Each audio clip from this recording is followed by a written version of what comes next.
Am I the a-hole if I break up with my fiancée after she showed a startling change of behavior after getting engaged? Trigger warnings: entitlement behavior, theft. Mood spoiler: OP dodged a bullet. I, 32 male, just recently proposed to my girlfriend of 2 years Sharon, 30 female, like a month and a half ago, and it feels like the second the ring got on her finger, her attitude and behavior took a total 180. The entire time we were dating, we seemed exceptionally compatible, and at least it seemed we shared common beliefs and morals. 7 weeks ago, I proposed and she said yes, and I felt like it was the happiest moment for the two of us. But not even a week later, it's like her attitude totally flipped.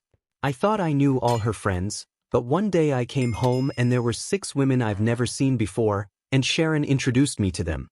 I was curious as to why I was just now meeting them, when I already met Sharon's 2 best friends, Michelle and Octavia, both not present, over a year and a half ago.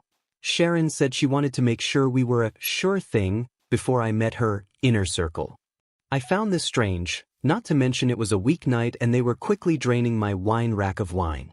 Sharon still had her own place, but she stayed with me so often she practically lives here.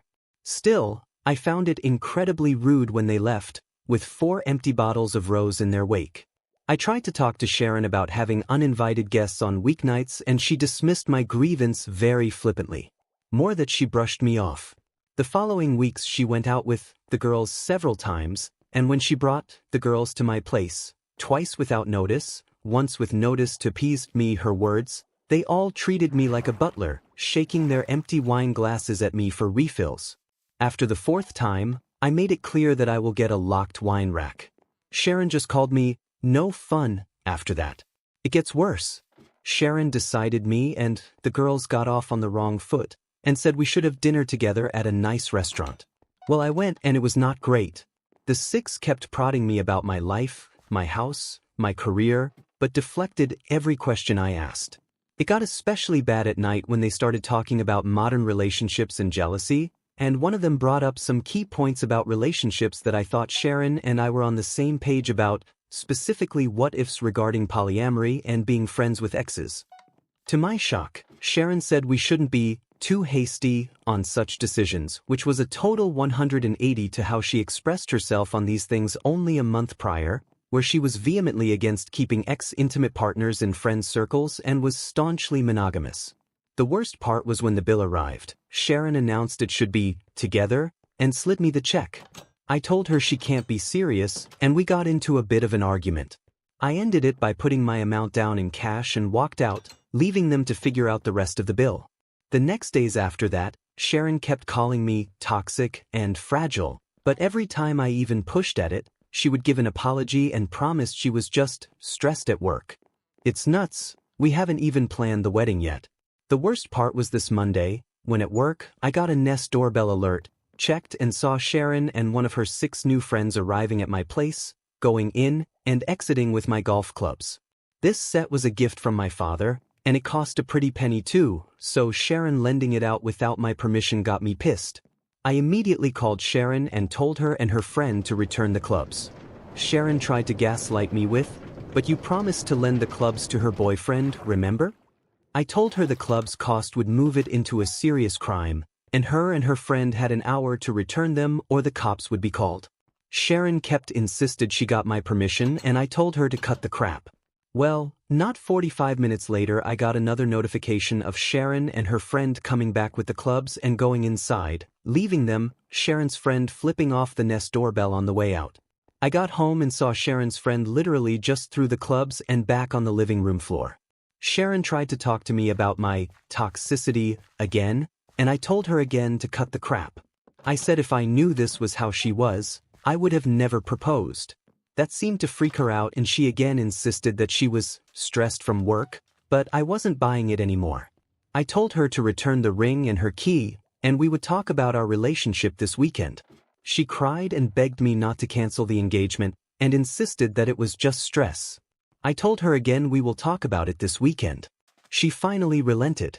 I had my house rekeyed anyways after she left, just to be safe.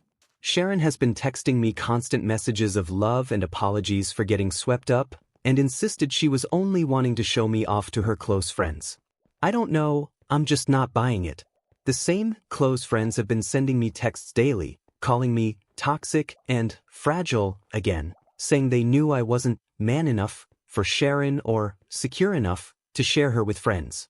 A few of my friends that knew Sharon the entire 2 years we were dating were surprised and can't believe she turned hide this quick, and that there must be something missing, or that I am leaving something out. They say I must have said something to trigger her friends to act like this, and I had to have been the a-hole somewhere along the process. I don't know, it's a lot to take from all directions right now. Oops comments. Melodic_sale_6193.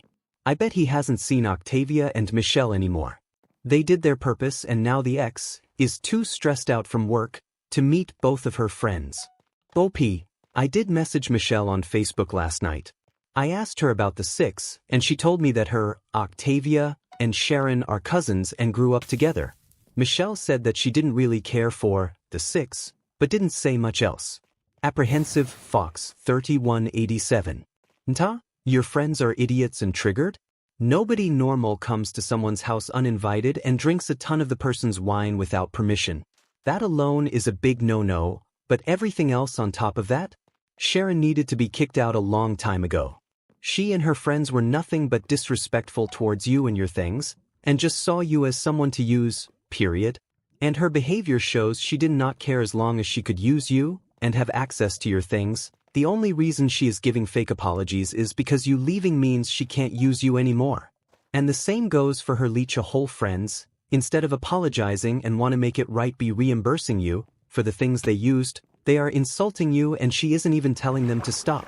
So OP, you made the correct choice by not only kicking her out but not going through with marrying her. Her and her friends are nothing but users who wasn't going to change at all and continue to do you. OP. Again, they knew Sharon for 2 years, and throughout the entire time, Sharon didn't act at all like this. I'll give them some leeway for now. Update, 3 days later. Sharon's been gone now for an hour. Breakup is official, I have the ring back. I did talk to Michelle via Facebook, and Michelle said her and Octavia were cousins of Sharon, and Michelle also said she knew the 6 and didn't care for them. Michelle didn't say much more than that.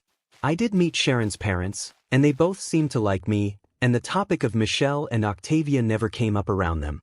None of our finances were intermingled yet, but it was planned for later this month, which won't happen.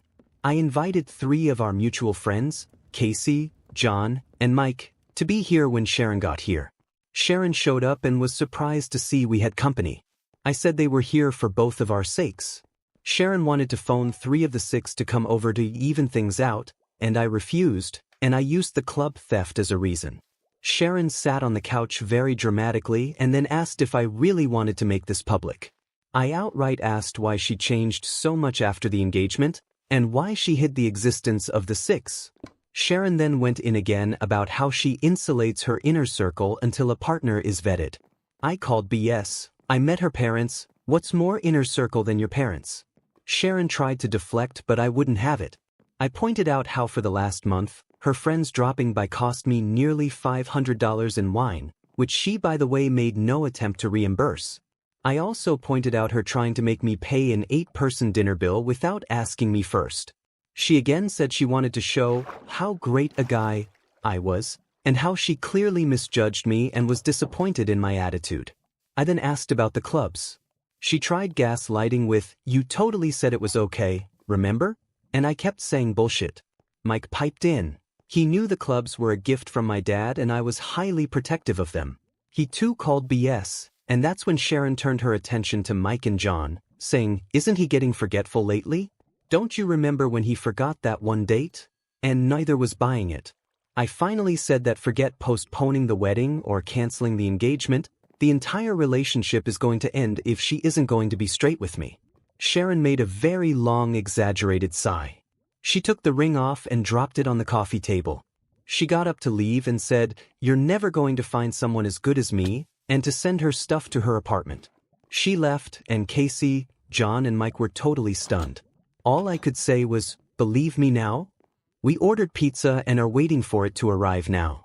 I am still utterly shocked and confused by Sharon's attitude. I'm sure the heartbreak will come next, but right now, I'm just kind of numb.